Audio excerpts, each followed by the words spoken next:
Nernst heat theorem क्या होती है, इसको आप कैसे प्रूव कर सकते हो, और इस थ्योरम की फिजिकल सिग्निफिकेंस क्या होती है। नमस्ते, मेरा नाम मनदीप दलाल है और इस लेक्चर में हम इन्हीं प्रश्नों के उत्तर खोजने की कोशिश करेंगे।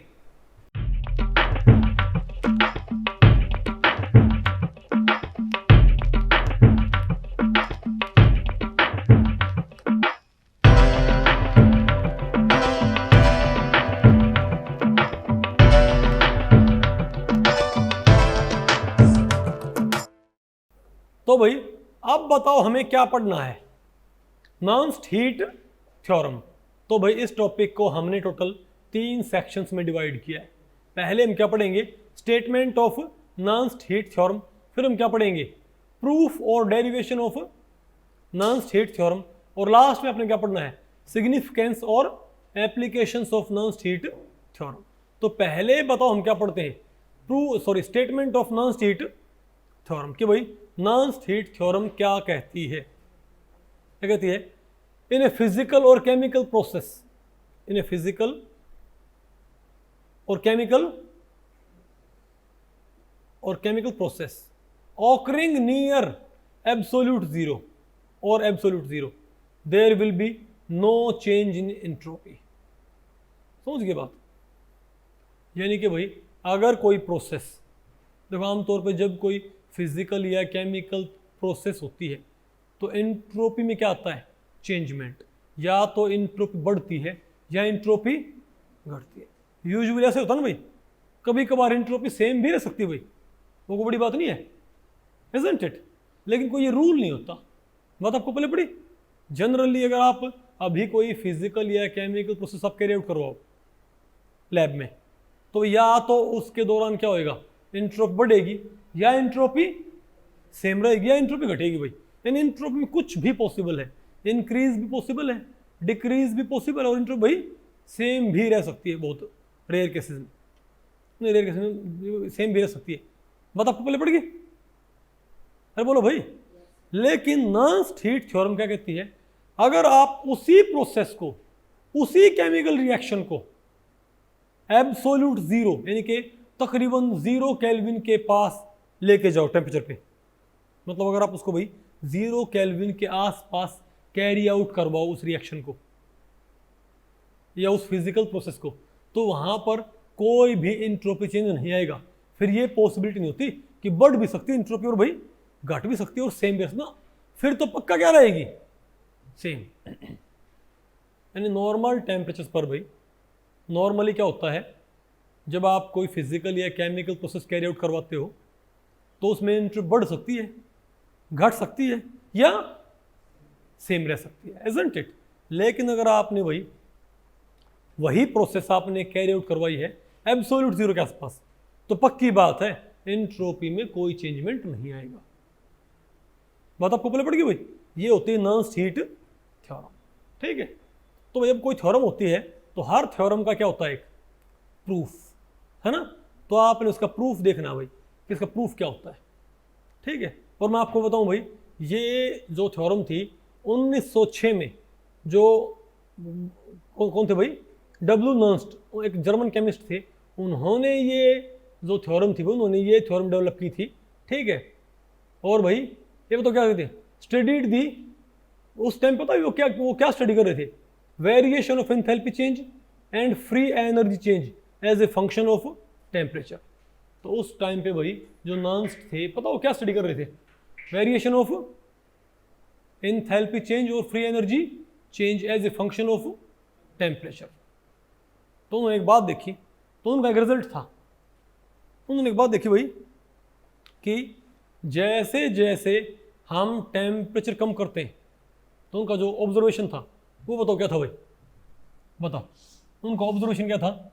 मान लिया उनका ऑब्जर्वेशन था कि जैसे जैसे हम क्या करें भाई, टेम्परेचर मान लीजिए ये क्या है, टी, ये बताओ क्या है भाई, टी, इस साइड क्या बढ़ता है, टेम्परेचर बढ़ता है, तो इस साइड क्या टेम्परेचर घटेगा ना भाई। तो मान लिया किसी रिएक्शन का एंथैल्पी चेंज तो यहाँ है और किसी रिएक्शन का फ्री एनर्जी चेंज यहाँ है, समझे बात। चलो हम कन्वेंशन वो यूज़ कर लेते हैं जो यहाँ पर यूज़ कर रखी है। बोलो भाई, ऊपर डेल्टा जी नीचे डेल्टा एच, कोई बात नहीं। क्योंकि उल्टा भी हो सकता है भाई, ठीक है, डेल्टा जी और डेल्टा एच, ठीक है। तो मानो ये तो क्या है, ये किसी पर्टिकुलर टेम्परेचर पर, ये भाई किसी पर्टिकुलर टेम्परेचर पर क्या बताओ भाई, डेल्टा एच और डेल्टा जी, उस रिएक्शन का, किसी रिएक्शन का ये तो क्या है, इस टेम्परेचर पर क्या है, चेंज इन एंथैल्पी, और ये क्या है, चेंज इन फ्री एनर्जी। तो उन्होंने काम किया, उन्होंने भाई नहीं है टेम्परेचर कम किया और ये देखा कि फ्री डेल्टा जी पे क्या असर पड़ता है और डेल्टा एच पे क्या असर पड़ता है। तो उन्होंने एक बात नोट की, अगर वो उसी रिएक्शन को कम टेम्परेचर पर कैरी आउट करते हैं तो जो डेल्टा जी था, क्या था, डेल्टा जी, ये कम हो गया भाई, और डेल्टा एच क्या हो गया भाई, बढ़ गया। यानी कि ये वैल्यू कम हो गई, वैल्यू क्या भाई, बढ़ गई। लेकिन कमाल की बात ये थी, जितना इसमें इंक्रीमेंट आया ना उतना इसमें क्या आया, जितना इस डिक्रीज भाई, नहीं बात आपको पहले पड़ी। तुमने देखा भाई कि एक तो बढ़ रहा है और एक क्या हो रहा है, घट रहा है विद डिक्रीज इन टेम्परेचर। तो उन्होंने बताओ फिर क्या किया, उन्होंने भाई फिर और भी कम टेम्परेचर में स्टडी किया, तो उन्होंने पाया कि और भी क्या होता है, बताओ ये बोलो भाई, उन्होंने क्या पाया कि और भी क्या होता है, ये कम हो गया। समझ के बात, उन्होंने फिर और भी कम टेम्परेचर पर वो जो रिएक्शन है उसका डेल्टा जो डेल्टा एच कैलकुलेट किया। उसने क्या पाया भाई कि जैसे जैसे हम क्या कर रहे हैं, टेम्परेचर डिक्रीज कर रहे हैं, वैसे वैसे डेल एच तो क्या हो रहा है, इंक्रीज हो रहा है, और डेल्टा जी क्या हो रहा है, डिक्रीज। उस रिएक्शन का भाई, उस रिएक्शन का डेल्टा जी तो घट रहा है और डेल्टा जी लगातार क्या हो रहा है बताओ भाई, बढ़ रहा है। नहीं बात आपको पहले पड़ी भाई, समझ के बात। तो ये ऐसे, ये उल्टा भी हो सकता है, यहाँ पर डेल्टा जी, यहाँ पर डेल्टा एच भी हो सकता है। लेकिन भाई तो स्टडी, तो उन्होंने ये पाया भाई कि लास्ट तो उन्होंने एक पैटर्न देखा, तो उन्होंने एक पैटर्न देखा भाई कि डेल्टा एच तो लगातार बढ़ रहा है, डेल्टा जी लगातार क्या हो रहा है, घट रहा है। समझ गई बात। तो बोले फिर तो एक टाइम ऐसा आएगा कि डेल्टा जी और डेल्टा एच क्या हो जानी चाहिए, बराबर। हालांकि भैया एक लिमिट होती है एक्सपेरिमेंट कैरी आउट करने की, क्योंकि आप बहुत ही कम टेम्परेचर क्या बोलते भाई सेटअप नहीं कर सकते, पता होगा ना कोई चीज़ भाई। लेकिन उन्होंने क्या सोचा भाई, अगर हम ऐसे चलते जाएंगे तो क्या होगा, ऐसे तो डेल्टा जी क्या होगा, घटता जाएगा, और डेल्टा एच क्या होगा, बढ़ता जाएगा। एक टाइम ऐसा आएगा कि दोनों क्या हो जाएंगे, बराबर। एक टाइम ऐसा आना चाहिए कि नहीं आना चाहिए भाई, क्योंकि एक घट रहा है और एक क्या हो रहा है, बढ़ रहा है। तो उन्होंने एक तो ये बात नोट की भाई कि इस एक्सपेरिमेंट में क्या होता है, डेल्टा जी घटता है, डेल्टा एच बढ़ता है, तो एक टाइम ऐसा आएगा दोनों क्या हो जाएंगे, बराबर, ठीक है। लेकिन उन्होंने एक बात और भी देखी, घटने की जो रेट है, क्या जो घटने की वो रेट भी लगातार कम हो रही है। समझे बात भाई, जो हमारे पास क्या है, फ्री एनर्जी, जो ये फ्री एनर्जी लगातार क्या हो रही है, कम हो रही है ना भैया। लेकिन इस फ्री एनर्जी में जो इसका वेरिएशन है विद टेम्परेचर, यानी करली डेल्टा जी, करली डेल्टा। अब देखो, अगर मैं इस टेम्परेचर से इस पे आऊं तो डेल्टा जी कितना घट गया, इतना घट गया भाई। अगर मैं इस टी से इस टी पे आया तो डेल्टा जी क्या हो गया, इतना घट गया ना। लेकिन मैं अब इतना ही टेम्परेचर मैंने और कम किया तो सिर्फ क्या बताओ भाई, नहीं बात आपको पहले पड़ी क्या, यानी ये यहां से यहां पर आने पर तो डेल्टा जी इतना घट गया, अगले स्टेप में डेल्टा जी इतना घट गया, अगले स्टेप में डेल्टा जी।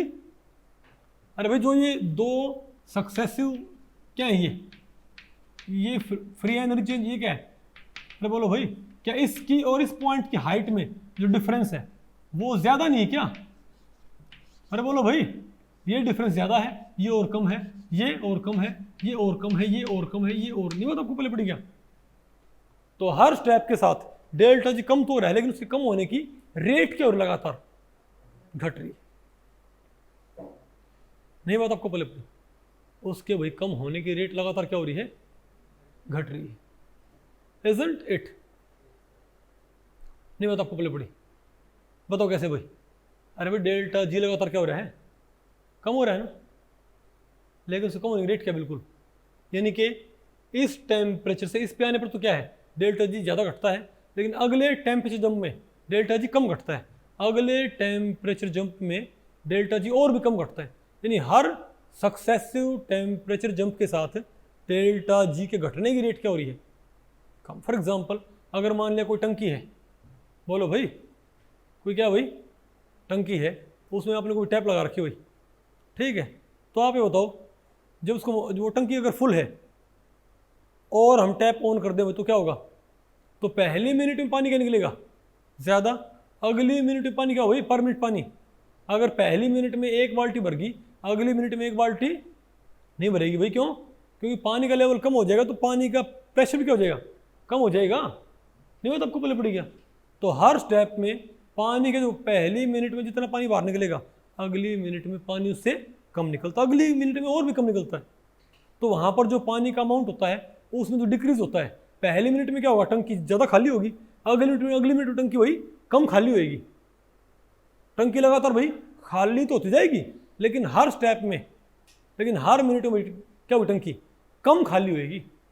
नहीं बात आपको पहले पड़ी क्या, पहली मिनट में टंकी क्या होगी ज़्यादा खाली, अगली मिनट में टंकी क्या होगी कम खाली, अगली मिनट में और भी कम खाली, अगली मिनट में और भी क्या होगी कम खाली होगी। क्या ऐसा नहीं हुआ क्या, अरे बोलो भाई, ये कुछ बात आपको पहले पड़ रही है, नहीं समझे बात। तो हम क्या बोलेंगे कि रेट ऑफ जो डिक्रीज है डेल्टा जी वो लगातार क्या हो रही है, कम हो रही है। और क्या पाया बताओ भाई, डेल्टा एच क्या बढ़ रहा है ना, तो डेल्टा एच बढ़ रहा है लेकिन डेल्टा एच के बढ़ने की रेट क्या हो रही है, बोलो भाई, डेल्टा जी के तो घटने की रेट क्या हो रही है, कम हो रही है, लेकिन डेल्टा एच के बढ़ने की रेट क्या हो रही है, कम हो रही है भाई। नहीं मैं तो आपको पहले पड़ी, डेल्टा एच के बढ़ने की रेट क्या हो रही है, कम हो रही है। क्यों, देखो यहां पे तो आप देखो भाई, आप यहां से आपको रहेगा क्या, यहां पर स्लोप बताओ क्या हो चुका है ऑलमोस्ट 0, यहां पर ढलान क्या है ज़्यादा, ज़्यादा ढलान मतलब भाई ज़्यादा घटने की रेट।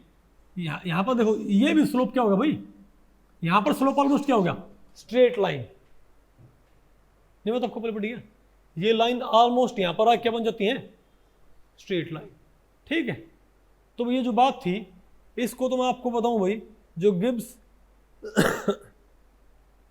जो बताऊं मेरे पास क्या होती है, गिब्स हेल्महोल्ट्ज़ जो डेल्टा जी है उसका वेरिएशन तो बताना बहुत इजी होता हमारे लिए।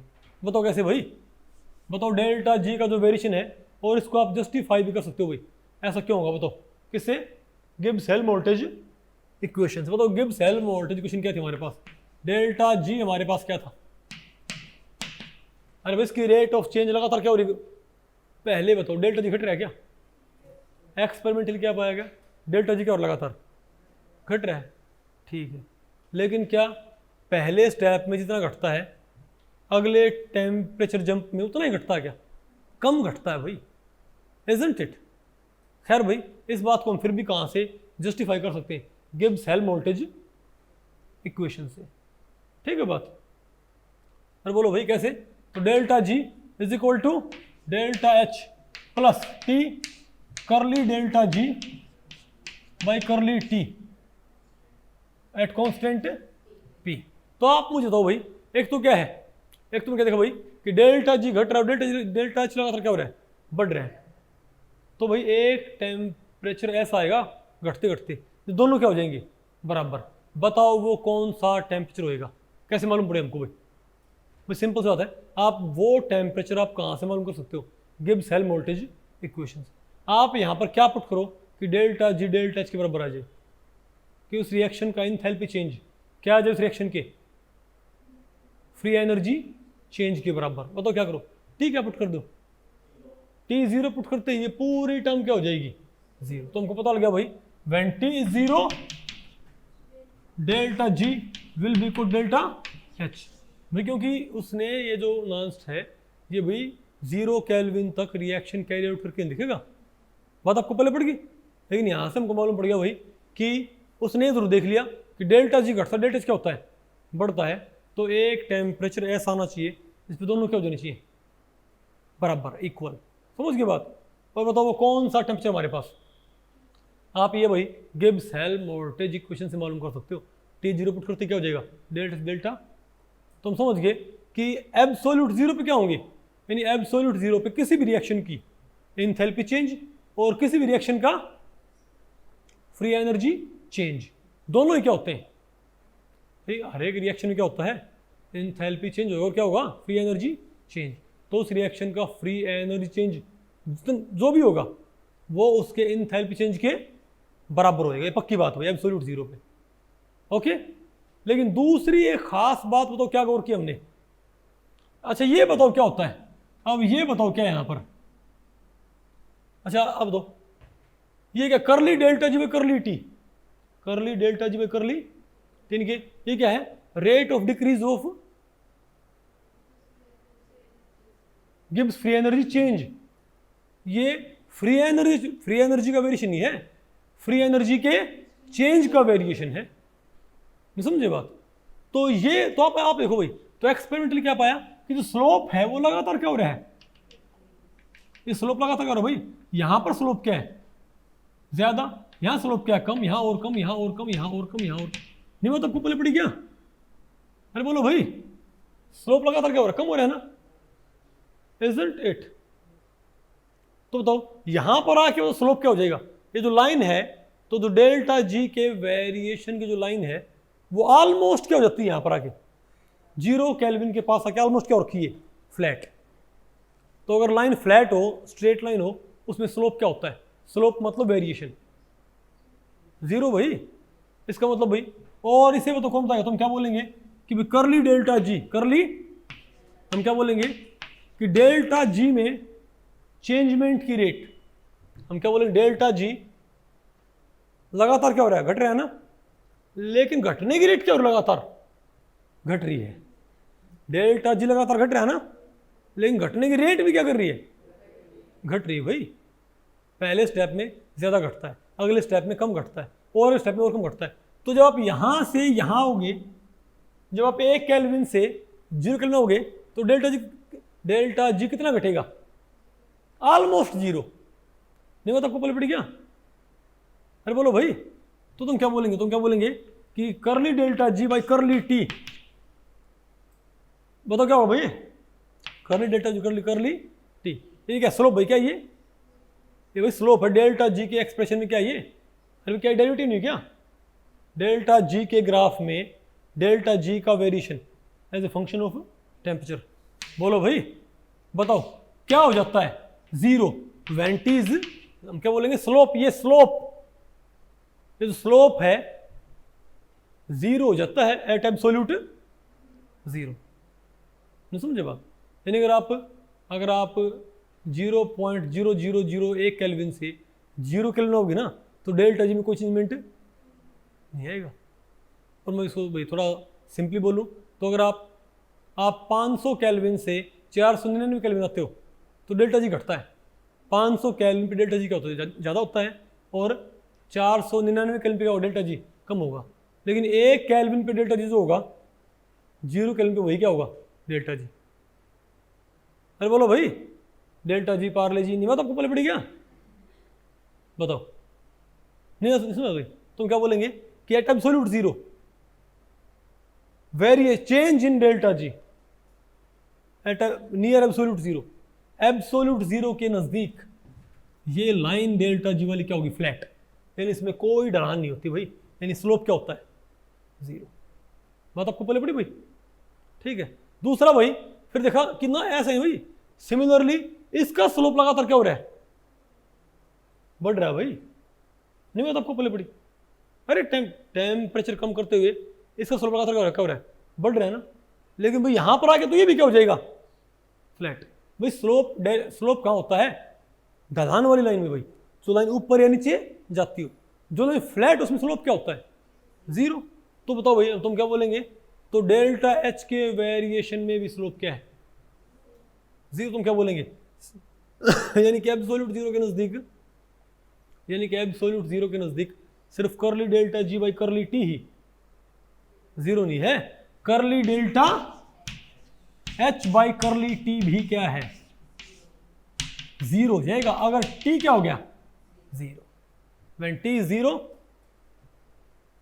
ये लाइन भी फ्लैट हो चुकी है और ये भी फ्लैट हो चुकी है, यानी near absolute zero variation, there will be no variation in free energy change and there will be no variation in, मतलब शुरुआत में तो डेल्टा जी घटती है, लेकिन लास्ट में क्या होगा, घटते घटते ऑलमोस्ट डेल्टा जी क्या हो जाएगी, सेम। यानी कि 5 केल्विन पे, क्या भाई 5 केल्विन पे रिएक्शन कैरी आउट करने पर जितना क्या आएगा फ्री एनर्जी चेंज, उतना ही क्या आएगा, 4 केल्विन पे उतना ही क्या आएगा, 3 पे उतना ही कहाँ पर आएगा, 2 पे उतना ही कहाँ पर आएगा, 1 केल्विन पे। नहीं बता आपको बोले पड़ी सग नहीं बेटा आपको भाई, अगर आप कम टेम्परेचर पर रिएक्शन कैरी आउट करते हो ना, तो टेम्परेचर बदलने पर फ्री एनर्जी चेंज नहीं बदलता। आगे आपको वही, तो अगर आपको ये ठीक है, अब आपको इसका फ़ायदा क्या है, इनका फ़ायदा ये है भाई, इनका फ़ायदा ये है, अब आप मुझे ये बताओ, ठीक है, अब आप मुझे बताओ भाई कि डीजी वाली क्वेश्चन क्या थी हमारे पास, बताओ भाई, हमारे पास डीजी वाली इक्वेशन क्या थी, रिवर्सिबिलिटी वाली इक्वेशन बताओ क्या थी, क्या था, डीपी और डीटी, क्या डीपी और डीटी और क्या था, V minus S D T था ना भाई। ये हमारे पास कौन सी इक्वेशन होती है, अरे बोलो भाई, हमारे पास, और भाई अरे प्रेशर क्या है, कांस्टेंट, बताओ ना आपको ये, ठीक है। अब ये बताओ हमारे पास कौन सी इक्वेशन होती है, फ्री एनर्जी सॉरी डीजी वाली, तो आप ये बताओ इसको, डीजी बाई डी टी क्या हो जाएगा एट कांस्टेंट पी, बताओ, तो DG by D T at constant P क्या होता है बताओ, माइनस एस होता होगा, पक्की बात है। और करली डेल्टा जी बाई क्या हो जाएगा, तो अगर मैं ये कहूं कि करली जी बाई करली टी ना, करली delta G by curly T क्या होगा, तो करली डेल्टा एस क्या हो जाएगा भाई, डेल्टा एस। नहीं बात आपको पहले पड़ी क्या, तो अगर मैं ये कहूं कि करली जी नहीं करली डेल्टा जी लिखो, तो यहां पे क्या डेल्टा एस, ये ना आपको समझ, पक्की बात हो भाई, वेरी गुड। और सिमिलरली अगर मैं आपसे पूछूं, और अगर सिमिलरली मैं आपसे पूछूं भाई, बताओ डी ए वाली क्वेश्चन क्या थी, ये क्वेश्चन तो दिमाग में इनकी तो भी चटनी बना के मिक्सी में खा जाओ, ठीक है। बताओ डी ए वाली क्वेश्चन क्या थी हमारे पास, बताओ क्या थी, PDV minus PDV minus S D T, ये होती ना भाई हमारे पास, ठीक है। अच्छा तो ये कांस्टेंट नहीं, अरे ये कहां से आ गई, अरे क्योंकि आमतौर पर ये इक्वेशन इस्तेमाल होने के बाद ये इक्वेशन हमको इस्तेमाल करनी पड़ती है ना, ठीक है, तो मैंने वैसे लिख दिया भाई, ओके। आओ तो अरे हीट कैपेसिटी वाली क्या होती है, बताओ सीपी क्या होता है, डेल्टा एच बाई क्या होता होगा भाई, सीपी क्या होता है, क्यू बाई डेल्टा टी, भाई सीपी क्या होता है, क्यू बाई डेल्टा टी। अब क्यू क्या होता है, डेल्टा एच, भाई क्यू क्या होता है, डेल्टा एच, इजंट इट। और ये क्या है, डी टी, भैया किसका फॉर्मूला होता है, हीट कैपेसिटी का, ठीक है। अब आप मुझे बताओ भाई इनके D H by D T, अरे भैया क्या होता है हमारे पास, ये क्या होता है, सीपी होता है delta H by delta T होता होगा, इजंट इनके D H by D T. अब आप मुझे बताओ भाई, तो डेल्टा सीपी क्या होगा, अच्छा मैं इसको delta H by delta T को, क्या delta H by delta T को क्या मैं लिख सकता हूं भाई, बताओ क्या, Cp is equal to delta H by T two minus T one, अरे बोलो भाई, isn't it? तो मेरे पास डेल्टा Cp क्या है, delta Cp delta H to, मेरे पास आप बताओ भाई, मेरे पास डेल्टा, ये बताओ क्या जाएगा मेरे पास, डेल्टा Cp क्या जाएगा, delta H two minus delta H one, तो यह आ जाएगा delta H two minus delta H one by T two minus T one, भाई ये बात आपको पहले पड़ी। और अगर ये इंस्टेंटेनियस हो तो भी चेंज, मतलब स्मॉल रेंज पे हो तो क्या हो जाएगा, curly delta H by curly T two minus T one, भाई अरे स्मॉल चेंज तो क्या हो जाएगा हमारे पास, करली delta H by curly T. तो बताओ मेरे पास सीपी क्या होता है, बताओ मेरे पास डेल्टा सीपी क्या होता है, डेल्टा सीपी बताओ क्या होता है, curly delta H by curly T होता होगा, ये बताओ क्या होता है हमारे पास। अरे भाई ये बताओ हमारे पास क्या होता है, curly delta H by curly T. नहीं आना आपको, ये समझे बात, heat capacity at constant pressure, ठीक है बात। ये क्या है, ये heat capacity at constant pressure नहीं, क्या है, चेंज इन हीट कैपेसिटी, क्या ये change in heat, variation of change in heat capacity, delta CP मेरे पास ये। अरे भाई मेरे सॉरी क्या है ये, change in heat capacity, heat capacity ना, क्या चेंज इन, तो क्या है मेरे पास ये, तो चेंज इन हीट कैपेसिटी क्या होता है, curly delta H by curly T. अब आप मुझे बताओ भाई, तो ये क्या है, curly delta G by curly T at constant P, ये भी क्या है, curly delta G by curly T at constant P. तो भाई अगर ये और ये बराबर नहीं है फिर आपस में, तो पार्थ मुझे आप ये बताएं, तो हे पार्थ ये बताएं, यानी कि भाई, अरे भाई यहां से हमने इससे क्या क्या नोट कर लिया, हमने इस कर्व से डेल्टा एच और डेल्टा जी के वेरिएशन से आपने क्या नोट कर लिया कि करली डेल्टा जी में करली टी, यानी कि डेल्टा जी में जो डिक्रीज है वो लगातार क्या हो रहा है, घट रहा है भाई। डेल्टा जी टी घटने पर डेल्टा जी घटता है, डेल्टा एच बढ़ता है, लेकिन डेल्टा जी घटने की रेट घटती है और डेल्टा जी के बढ़ने की रेट, डेल्टा एच के बढ़ने की रेट क्या घटती है भाई, और एब्सोल्यूट जीरो के नजदीक इनके घटने बढ़ने की रेट ऑलमोस्ट क्या हो जाती है, जीरो। समझे बात भाई, तुम क्या बोलेंगे कि करली डेल्टा जी में करली T at constant P zero होता है, नियर एब्सोल्यूट जीरो, बोलो भाई। और करली डेल्टा एच में करली टी भी क्या होता है, जीरो, क्योंकि ये कर्व भी फ्लैट और ये कर्व भी फ्लैट है। नहीं आना आपको ये, फिर आप बोले भाई कि ये तो हम तो वैसे भी निकाल लिया करते, सॉरी हमको पता भाई, ये तो ये क्या कह रहा है, करली डेल्टा जी में करली T at constant P zero होता है। हम कहते हैं इसका हमको नहीं पता, लेकिन ये हमको जरूर पता है कि D G by D G क्या होता है, V D P minus D T. तो कांस्टेंट पी पे मेरे पास क्या आएगा, माइनस डेल्टा ऐसा आएगा भाई, करली डेल्टा जी में करली टी आएगा ना। तो होना हो पक्की बात है, यानी कि एब्सोल्यूट जीरो के नजदीक ये और ये आपस में क्या होना चाहिए भाई, ये तो सेम एक्सप्रेशन है, मतलब क्या होगा, डेल्टा एस क्या होना चाहिए, यानी कि माइनस डेल्टा एस क्या होना चाहिए, जीरो नहीं होना चाहिए क्या। और इन दोनों को आप कंपेयर करियो, बताओ क्या, इन दोनों को आप कंपेयर करियो, बताओ क्या आएगा हमारे पास।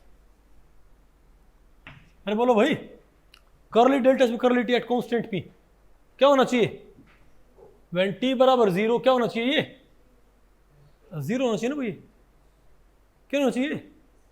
और हमको पता है कि भाई ये भी क्या है, करली डेल्टा एच में करली टी, ये भी क्या है, करली डेल्टा एच में करली टी, मतलब होना हो एब्सोल्यूट जीरो के नजदीक। अगर मैं ये कह रहा हूं कि ये जीरो हो जाता है, नियर एब्सोल्यूट जीरो, तो इसका एक्सप्रेशन होता क्या, डेल्टा सीपी। यानी मैं इनडायरेक्टली क्या बोल रहा हूं कि एब्सोल्यूट जीरो के नजदीक डेल्टा सीपी क्या होता है, जीरो। आपने भाई इनडायरेक्ट आपने तो बोला कि एब्सोल्यूट जीरो के नजदीक ये टर्म क्या होनी चाहिए, जीरो, लेकिन आप इनडायरेक्टली क्या बोल रहे हो कि डेल्टा एस क्या होना चाहिए, जीरो। और आपने बोला भाई एब्सोल्यूट जीरो के नजदीक, क्योंकि ये कर्व फ्लैट हो जाता है, इजंट इट, स्लोप जीरो हो जाता है।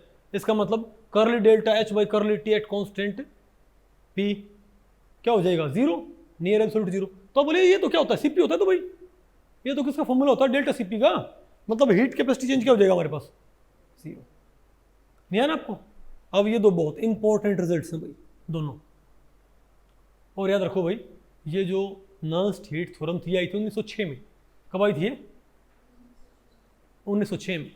और heat capacity mono atomic solids की एक्सप्लेन किसने की थी, आइंस्टाइन ने।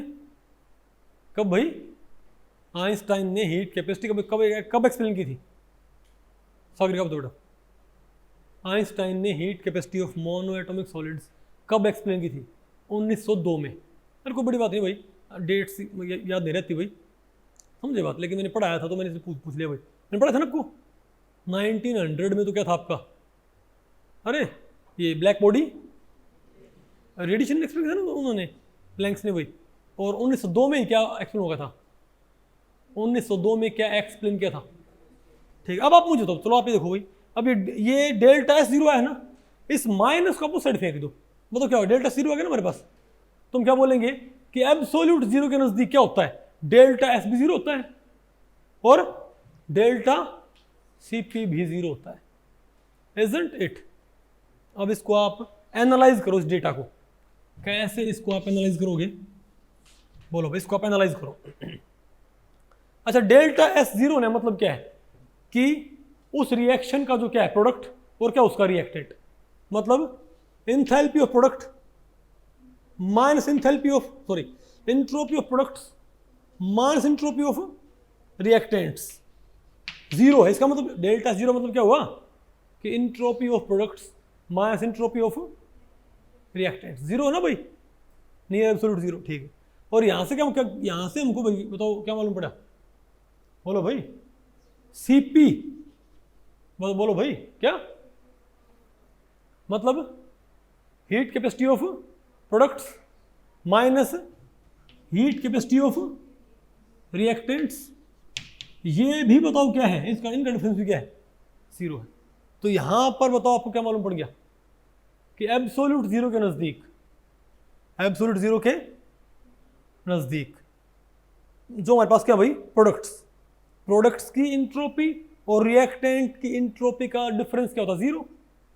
तो हे पार्थ, एस पी क्या हो जाएगा, एस आर, यानी एब्सोल्यूट जीरो पे हर एक रिएक्शन के जो क्या है प्रोडक्ट्स और उनके रिएक्टेंट्स, उनकी इंट्रोपी क्या होती है, बराबर। यानी आप कोई रिएक्शन ले लो, कोई भी रिएक्शन, उसके रिएक्टेंट्स और उसके भाई प्रोडक्ट्स, उनकी इंट्रोपी क्या हो जाएंगी, एब्सोल्यूट जीरो पे बराबर हो जाएंगी। सिमिलरली भाई सीपी, बोलो भाई, नहीं बात आपको पहले पड़े, अरे भाई, और तो सीपी माइनस सीआर भी क्या है, जीरो। तो हम क्या बोलेंगे, सीपी भी क्या है हमारे पास, सीआर के बराबर। हमारे पास सीपी भी क्या है बताओ भाई, इसको मिटा दें क्या, अरे यहां पर लिख देते हैं इसको, ठीक है। आप ये बताओ भाई, चलो आप ये बताओ मुझे कि एब्सोल्यूट जीरो के नजदीक डेल्टा क्या है, जीरो है ना, इसका मतलब क्या है कि S P minus S R क्या है, जीरो, मतलब S P is equal to S R, और भाई डेल्टा सीपी क्या है, जीरो, मतलब बोलो भाई, सीपी किसकी, प्रोडक्ट्स की, माइनस सीपी किसकी भाई, बताओ, हीट कैपेसिटी किसकी, सीपी भाई किसकी, प्रोडक्ट्स की, और सीपी रिएक्टेंट्स की, इनका डिफरेंस भी क्या होता है, जीरो। इनके सीपी पी बराबर होती है सीपी आर की, यानी एब्सोल्यूट जीरो पे किसी भी रिएक्शंस के रिएक्टेंट्स और उसके प्रोडक्ट्स, उनकी इंट्रोपीज क्या होती हैं, बराबर, और उनकी हीट कैपेसिटी क्या होती है, बराबर। यानी कि रिएक्टेंट्स और प्रोडक्ट्स, उनकी इंट्रोपीज बराबर होंगी आपस में और उनकी हीट कैपेसिटीज भी बराबर होंगी, ठीक है। अच्छा भाई, नॉन स्टेट फॉर्म क्या था, अब इसको निकाल करो, तो क्या था, इन ए फिजिकल और chemical process occurring at near absolute zero there will be no change in entropy. तो भाई आप खुद देखो भाई, यहाँ पर कोई चेंज आया क्या, आ गया ना भाई, कोई चेंज नहीं आएगा एंट्रोपी के अंदर, यानी हर एक रिएक्शन का एंट्रोपी चेंज जीरो हो जाता है एट एब्सोल्यूट जीरो। चाहे कोई केमिकल, चाहे वो इनऑर्गेनिक रिएक्शन हो, चाहे क्या आपके पास वो ऑर्गेनिक रिएक्शन, सभी का एंट्रोपी चेंज क्या हो जाएगा, जीरो। अब आपने क्या पढ़ना है, इसका फिजिकल सिग्निफिकेंस क्या भाई, अब आपने पढ़ना है फिजिकल सिग्निफिकेंस, ठीक है, ओके। चलो भाई आप मुझे बताओ,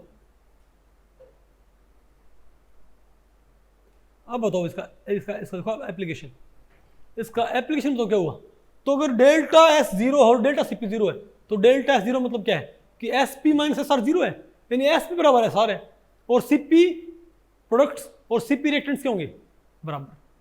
अब ये आया था 1906 में, इजंट इट, बोलो भाई। अब मोनो एटॉमिक सॉलिड्स की हीट कैपेसिटी याद करो, आइंस्टाइन ने क्या प्रूव की थी, मोनो एटॉमिक सॉलिड्स की हीट कैपेसिटी भाई आइंस्टाइन ने क्या प्रूव की थी कि हायर टी पे तो क्या होती है 3R, लेकिन लोअर टी पे क्या होती है, जीरो। याद करो, मोनो एटॉमिक सॉलिड्स की हीट कैपेसिटी क्या होगी, जब आपने क्या पढ़ा था, heat capacity of mono atomic solids. तो किसी मोनो एटॉमिक सॉलिड की हीट कैपेसिटी हायर टेम्परेचर्स पर तो क्या थी 3R, लेकिन जैसे जैसे टी घटता गया था तो जो आइंस्टाइन की थ्योरी थी, quantum theory of heat capacity, क्या उसने प्रूव नहीं किया था क्या भाई कि हीट कैपेसिटी कभी घटती आ जाएगी, क्या हो जाएगी, जीरो हो जाएगी एट एब्सोल्यूट जीरो। ये एक्सपेरिमेंटली पता हमको, और हमको भाई थ्योरेटिकली भी मालूम है कि भाई 0 केल्विन पे सभी मोनो एटॉमिक सॉलिड्स की हीट कैपेसिटी हो जाएगी जीरो। आपको किससे किससे क्या होता है, इससे होता ये है क्योंकि एब्सोल्यूट जीरो पे सभी की हीट कैपेसिटी क्या होती है, एब्सोल्यूट जीरो पे सभी रिएक्टेंट्स और सभी प्रोडक्ट्स की हीट कैपेसिटी होती है आपस में बराबर। तो मैं इनडायरेक्टली ये नहीं बोल सकता क्या कि हर एक मटेरियल की हीट कैपेसिटी क्या होती है, यानी सिर्फ ये एब्सोल्यूट जीरो पे मोनो एटॉमिक सॉलिड्स की हीट कैपेसिटी जीरो होती है। आप इमेजिन करो भाई किसी में रिएक्टेंट तो क्या है मोनो एटॉमिक सॉलिड, किसी में रिएक्टेंट तो क्या है मोनो एटॉमिक सॉलिड, ठीक है बात। लेकिन जो क्या है उसमें भाई प्रोडक्ट्स, वो अरे भैया रिएक्टेंट्स क्या है कुछ मोनो एटॉमिक सॉलिड्स, लेकिन जो क्या बनते हैं हमारे पास फाइनल प्रोडक्ट्स, उनमें क्या बना हुआ कंपाउंड, नहीं बात आपको पहले पड़ी, लेकिन दोनों के आपस में हीट कैपेसिटी क्या होगी बराबर होगी। तो अगर रिएक्टेंट्स क्या है मोनो एटॉमिक सॉलिड्स, और हमारे पास जो क्या है प्रोडक्ट्स वो क्या है पॉली एटॉमिक सॉलिड्स, नहीं बात आपको पहले पड़ी, तो उनकी हीट कैपेसिटी आपस में क्या होगी बराबर। यानी जो heat capacity mono atomic solid की होगी वही क्या होगी पॉली एटॉमिक सॉलिड की भाई, और कोई भी हो फिर भाई, यानी दुनिया में हर एक रिएक्शन के रिएक्टेंट्स और प्रोडक्ट्स की हीट कैपेसिटी होती है बराबर।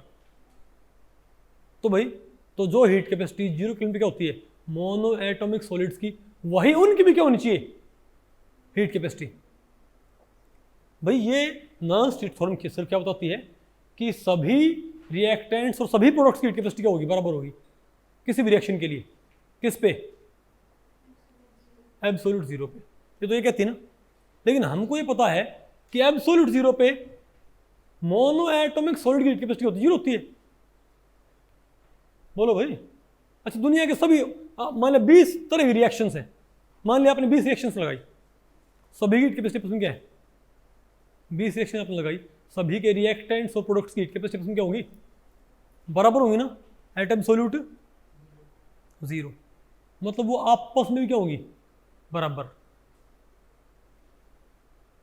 चलो आप कैसे मानो भाई, अगर किसी रिएक्शन में रिएक्टेंट क्या है मोनोएटॉमिक, मान ले किसी रिएक्शन में हमारे पास भाई कोई मोनोएटॉमिक सॉलिड है, ठीक है बात, ओके M+M, और क्या बना कोई पॉलीएटॉमिक सॉलिड, तो इन किसकी हीट कैपेसिटी क्या होगी जीरो, इसकी भी क्या होगी जीरो, 0+0, तो ये भी क्या होगी भाई इस यहाँ से जीरो आएगी ना। और अगर इस पॉलीएटॉमिक सॉलिड की हीट कैपेसिटी क्या है जीरो, इसका मतलब क्या दुनिया के हर एक भाई सारे कंपाउंड आपस में थ्योरेटिकली म्यूचुअल रिएक्शन से तैयार किए जा सकते हैं भाई। तो अगर एक कंपाउंड की हीट कैपेसिटी क्या होगी जीरो, यानी सभी कंपाउंड्स की हीट कैपेसिटी क्या होगी दुनिया में जीरो, यानी दुनिया के हर एक मेटेरियल की हीट कैपेसिटी क्या होगी भाई क्वांटम थ्योरी से क्या मालूम पड़ गया कि मोनो एटॉमिक सॉलिड की हीट कैपेसिटी क्या होती है जीरो होती है। और यहां से हमको पता लग गया कि हर एक प्रोडक्ट की रिएक्टेंट की कैपेसिटी क्या होती है जीरो, नहीं समझे बात। तो दुनिया के हर एक मटेरियल की हीट कैपेसिटी एब्सोल्यूट जीरो पे क्या हो जाएगी जीरो, यानी सिर्फ ये मोनो एटॉमिक सॉलिड के लिए ना है, सभी की हीट कैपेसिटी क्या होगी भाई, नहीं आना पसंद है कुछ पहले पड़ा आपको पक्का पहले पड़ा पूजा, इसको नहीं आया भैया सुमित,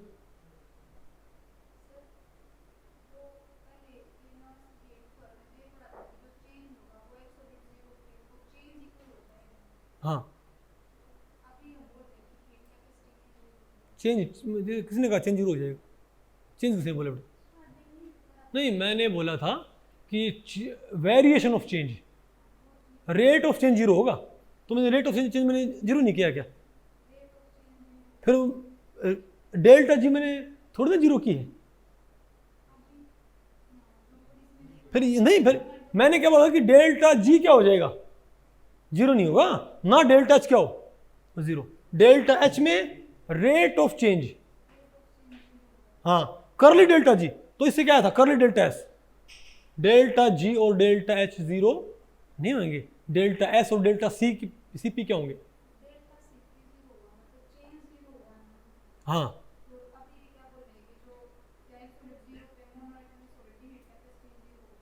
हाँ हाँ बिल्कुल।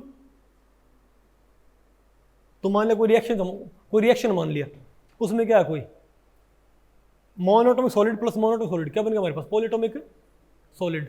तो इन दोनों रिएक्टेंट्स की कैपेसिटी क्या आएगी बताओ। क्या जीरो थी? नहीं, ये तो हमको भाई इसने बता रखी है आइंस्टाइन ने कि किसी भी मोनोटोमिक सॉलिड की कैपेसिटी क्या होती है, जीरो होती है, एब्सोल्यूट जीरो पे। तो आप कोई रिएक्शन मान लो जिसमें दो मोनो एटॉमिक सॉलिड क्या बना रहे हैं, एक पॉलीएटॉमिक सॉलिड, ठीक है बात। तो मोनोटॉमिक सॉलिड्स की कैपेसिटी जीरो है, तो जीरो प्लस जीरो, तो इनकी जीरो आई। तो यहाँ से हमें यहाँ से क्या प्रूव हो गया कि जो क्या होगी रिएक्टेंट्स वही क्या होगी प्रोडक्ट्स की। बोलो भाई, तो इन प्रोडक्ट्स की कैपेसिटी क्या होगी, तो इस पॉलीएटॉमिक सॉलिड की कैपेसिटी क्या होगी भाई, जीरो होगी ना। नहीं समझे बात। अब आप ये मानो भाई कि थ्योरेटिकली आप क्या मान सकते हो कि दुनिया में सभी कंपाउंड्स म्यूचुअल रिएक्शन से तैयार किए जा सकते हैं, थ्योरेटिकली मान लो बात। नहीं बात आपको पहले पड़ी क्या, एक कंपाउंड को आप 20 तरह की रिएक्शन से तैयार कर सकते हो भाई। कोई रिएक्शन होती हो तो ना होती हो, लेकिन इमेजिन कर लो इसको भाई। तो अगर एक कंपाउंड की हीट कैपेसिटी क्या होगी, आप उसका सही मान सकते हो कि दुनिया में हर एक कंपाउंड को ये मान लो उसमें जो एलिमेंट्स हैं उनसे तो आप तैयार कर सकते हो कम से कम। तो दुनिया में हर एक कंपाउंड की हीट कैपेसिटी क्या हो जाएगी, दुनिया में हर एक पॉलीएटॉमिक सॉलिड को मोनोएटॉमिक सिस्टम से तैयार किया जा सकता है भाई। तो मोनोएटॉमिक सिस्टम की हीट कैपेसिटी हमेशा क्या रहेगी, जीरो। तो जो क्या बने प्रोडक्ट उनकी हीट कैपेसिटी होनी चाहिए जीरो, यानी दुनिया में हर चीज की हीट कैपेसिटी होनी चाहिए आपस में जीरो। बात आपको पहले पड़ी, heat capacity of products should be equal to heat capacity of reactants. तो अगर एक रिएक्टेंट की हीट कैपेसिटी जीरो है, तो अगर रिएक्टेंट मैं कैसे लेता हूं, हर एक रिएक्शन में दुनिया का हर एक पॉलीएटॉमिक सिस्टम आप क्या बनाओ, मोनोएटॉमिक से बनाओ। तो उस रिएक्शन में मोनोएटॉमिक की जो हीट कैपेसिटी होगी वही क्या होगी, बोलो भाई। इन दुनिया में हर एक कंपाउंड की हीट कैपेसिटी क्या होगी, एटम एब्सोल्यूट जीरो, जीरो आ गई। नहीं समझे बात, बोलो भाई। अब अगर हर चीज की हीट कैपेसिटी क्या एब्सोल्यूट जीरो पे जीरो है, अब ये क्या बोलता है कि एब्सोल्यूट जीरो के नजदीक इंट्रोपीज भी क्या होती हैं बराबर। अब इंट्रोपी क्या होती है, क्यू बाई टी। अब इंट्रोपी क्या होती है बताओ भाई, इंट्रोपी क्या होती है, बोलो भाई। सॉरी चेंज इन बताऊंगा, क्यू बाई टी बताओ इंट्रोपी भाई। नहीं बता आपको पहले पड़ी भाई, इंट्रोपी क्या होती है, क्यू बाई टी। मतलब इंट्रोपी चेंज आया कब, जब कुछ एब्जॉर्ब करके, नहीं समझे बात, अगर कुछ एब्जॉर्ब करे तभी तो क्या आएगा इंट्रोपी, उसमें इंट्रोपी तो तभी तो आई कुछ, नहीं तो उसमें इंट्रोपी ना आए। नहीं मैं तो आपको पहले पड़ी। अब आप मुझे बताओ एब्सोल्यूट जीरो पे जब कोई हीट एब्जॉर्ब ही नहीं करता, क्योंकि हीट कैपेसिटी क्या है, तो नॉन स्टेट थ्योरम ने क्या बोला था कि एसपी एसआर बराबर होंगे एब्सोल्यूट जीरो पे, सीपी सीआर क्या होंगे, सीपीपी सीपीआर क्या बराबर होंगे एब्सोल्यूट जीरो पे। फिर भाई क्वांटम थ्योरी ने क्या बता दिया कि मोनोएटॉमिक सॉलिड्स की हीट कैपेसिटी क्या होती है, जीरो। तो दुनिया में अगर मैं हर कंपाउंड को किससे बनाऊं, मोनोएटॉमिक सॉलिड से, रिएक्टेंट अगर क्या मोनोएटॉमिक सॉलिड, और जो हमारे पास क्या बनते हैं प्रोडक्ट्स वो क्या है पॉलीएटॉमिक सॉलिड्स, तो उनकी हीट कैपेसिटी क्या उन मोनोएटॉमिक सॉलिड्स की हीट कैपेसिटी के बराबर नहीं हुई क्या, यानी जीरो जीरो के बराबर होनी चाहिए ना भाई। लेकिन दुनिया में कोई कंपाउंड क्या नहीं एब्जॉर्ब करता, हीट एब्जॉर्ब नहीं करता एट एब्सोल्यूट जीरो। अगर वो हीट एब्जॉर्ब ना करता तो उसमें एंट्रोपी क्या आएगी। तो अगर मान लिया हमारे पास एक की एंट्रोपी जीरो होगी तो उनकी एंट्रोपी क्या होगी, तो एसपीएसआर क्या है। अगर मैं कहूं भाई रिएक्टेंट्स की एंट्रोपी क्या है जीरो, तो हमारे पास क्या है प्रोडक्ट्स, उसकी एंट्रोपी क्या होगी जीरो। यानी दुनिया में हर चीज की एंट्रोपी भी क्या होगी जीरो, एट एब्सोल्यूट जीरो। क्योंकि भाई यहां से प्रूव हो गया कि सीपी जीरो होती है एट एब्सोल्यूट जीरो, तो भाई एंट्रोपी भी क्या आएगी एट एब्सोल्यूट जीरो, क्योंकि एंट्रोपी आती है किससे है, हीट एब्जॉर्ब करके।